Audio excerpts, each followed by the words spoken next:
We begin our show with the developing story. Lakers star LeBron James is sidelined to start the season. The team announced yesterday that he has sciatica on his right side and will be reevaluated in 3 to 4 weeks. Again, note that this is reevaluated, not playing in 3 to 4 weeks. And when asked when James could return, head coach J.J. Redick said, quote, he is on his own timeline. So LeBron will be missing his team season opener. This is a first for him in his career. His 22 team season openers played, they are the most in NBA history. As we say hello to our senior insider, Charania, who's here with more insight. Shams, what more can you tell us about when this injury actually occurred? Malika, my understanding is this injury for LeBron, this nerve issue, first occurred in late July, early August during an on-court workout. So it's now 2.5 months and counting that he's had to deal with it and manage it. So even before the Lakers media day on September 29th and the start of training camp, I'm told LeBron James had not done much basketball for well over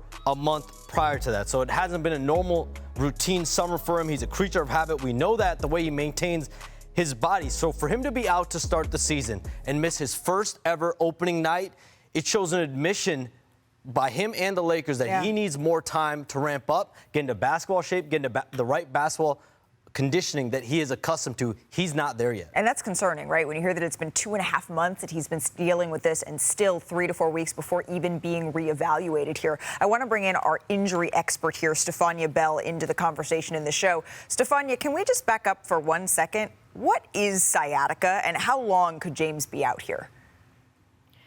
Sciatica really simply is irritation, inflammation, or compression of the sciatic nerve. It's all in the name. And the trick is trying to figure out what is the origin source of it, because there are many, many things that can cause sciatica. It can be caused by a problem up in the lumbar spine or low back, like a disc problem or inflammation that's irritating the nerve. It can be caused where the nerve passes through the hip muscles by compression or irritation there. And the sciatic nerve has this distribution where it passes through the glutes, down the hamstring, behind the knee, into the leg, and branches into the foot and toes. And you can really have pain, burning, numbness, tingling, whatever your particular symptoms are, anywhere along the pathway of that nerve. So wide range of presentations, wide range of resolutions in terms of time. For treatment, you can treat it conservatively with physical therapy. You're really trying to get the irritation and inflammation to settle down. More aggressively, sometimes an oral course of steroids or an epidural steroid injection if it is in fact associated with the spine. So again, quite the spectrum of possibilities depending on what the actual source is. And when you talk about time frames, it could be a couple weeks. Sometimes it's a few months, and sometimes it recurs. Oh, and that is not good news right there. We don't know what exactly of LeBron James's, the symptoms that LeBron is experiencing, of all the symptoms that you just mentioned here. But I'm curious, Stephania, does age at all play a factor in this? No one wants to hear that middle age is part of the problem. But in fact, LeBron's age does fit the pattern we typically see with this. You know, and in that 25 to 55, 60 range is where you most commonly experience something like sciatica.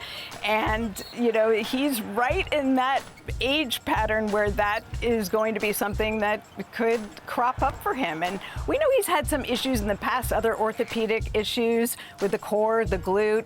Maybe there's something going on with his low back. That would be normal. We call it age-related degenerative changes, and while that sounds drastic, it's just part of aging. And certainly as an athlete who's played at the level he has for years, you expect to see some age-related changes. So age not the only reason, but it can certainly impact why it's presenting and also how long it takes to recover. Well, I'm looking at all of these high-flying highlights here of LeBron James, and I think, yes, you're saying all of these things are quote-unquote normal for this age group, but when you've seen someone perform at a superhuman level for so many years, it's still a little bit unnerving to hear about these issues that he's having as he's working to enter his 23rd season here. Stephania Bell, thank you so much for your time and explaining to us all of that here on NBA Today. If y'all are wondering what the Lakers look like with and without LeBron James, here it is. Since 2018-19, when he joined the Lakers, LA is 248 and 171 with LeBron James on the court.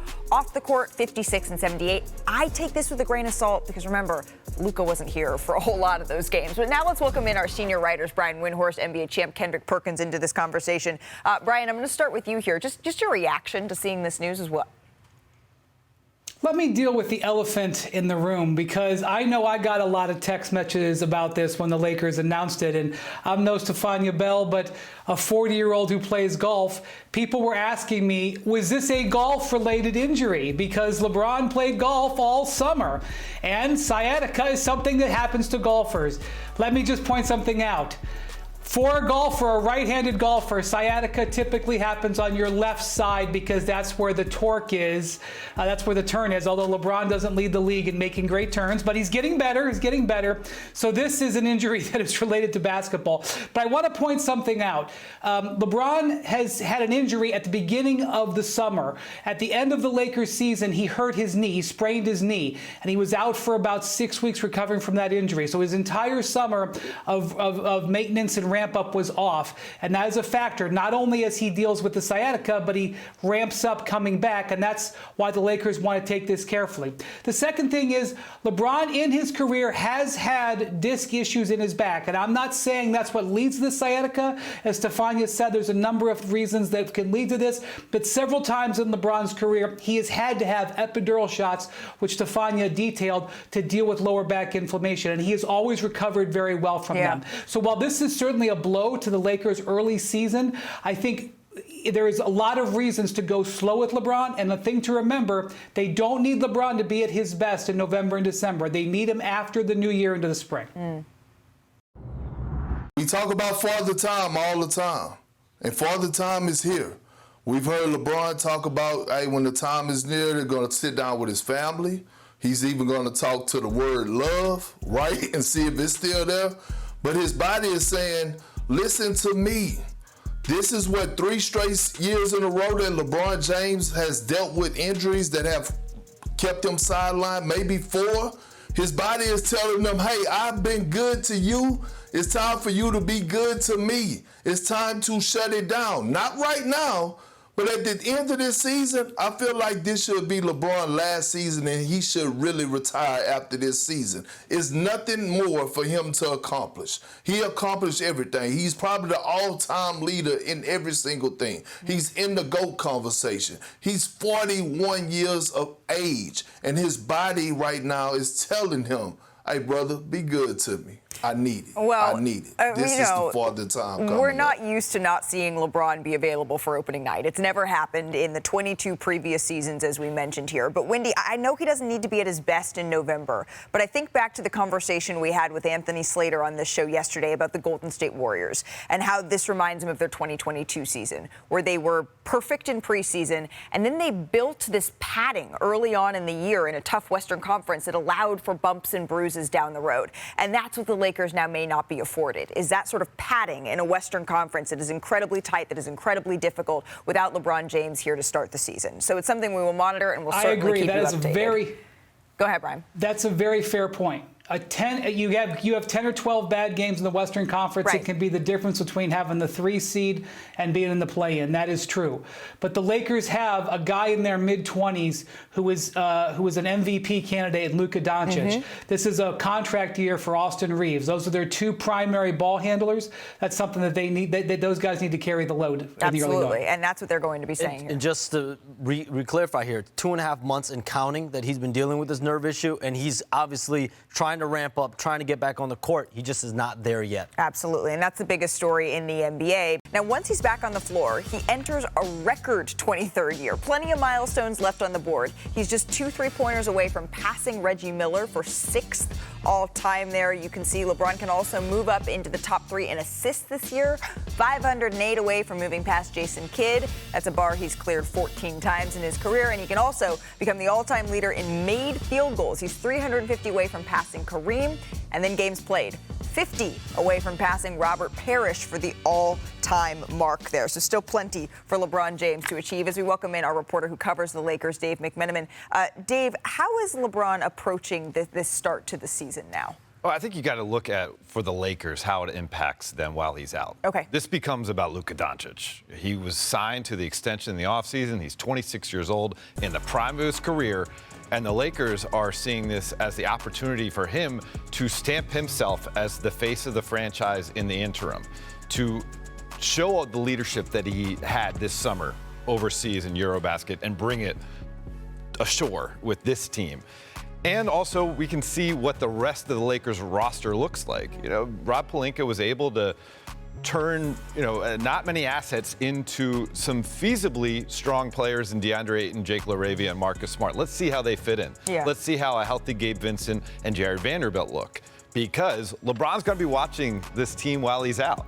And if while he is out, they are struggling, that could lead to the next step that we could see at some point this season, where we remember what Shams was told by Rich Paul, that the Lakers, Rich and LeBron, they'll be watching every move because the priority at this stage is to win. Right.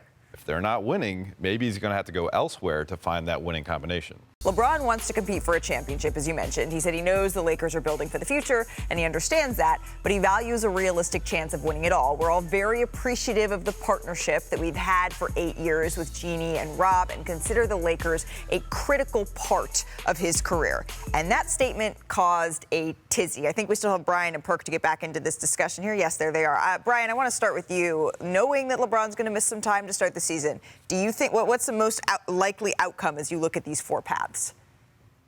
I think LeBron finishes the season as a Laker, and then we see. But I think it's important for Dave to bring that up because there was a couple of chilly weeks between LeBron and the Lakers over the summer after there was no contract extension. They've gotten back into a focused mode, getting ready for this year. But I have not seen Rich Paul nor LeBron walk back those statements. I think those sentiments still exist. So he's focused on getting healthy and helping the Lakers. But let's remember that those things were said as we get towards midseason. But the other question is, do the Lakers actually care? I'm not saying that like they're gonna kick, they just worried about kicking Braun to the curb. But again, Dave just highlighted their focus is Luka Doncic. That's the one who's driving the car right now. That's their international superstar, right? And so again, we have an aging LeBron James, right? And I just feel like, one of the all-time greats.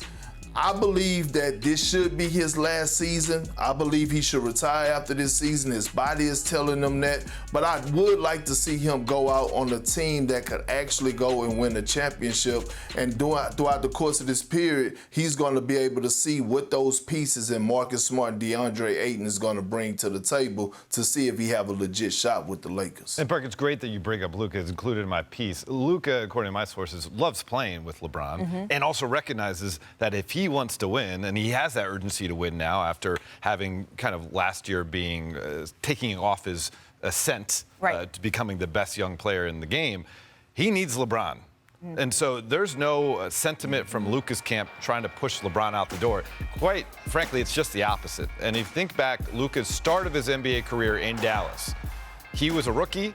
Dirk Nowitzki was on his farewell tour. Yeah. And Luka actually got a lot out of that. He didn't view that as a negative. He viewed that actually as an invaluable part of his journey up to this point. And so he would welcome however long LeBron is going to continue to play in Los Angeles as his teammate. Yeah, and you said it, I mean, he needs that. In order for this team to be at its best, they need a healthy and dominant LeBron James alongside the Luka Doncic that has had the best summer of his career. Maybe I am just going to be slow to the party, but I'm sort of the belief that, like,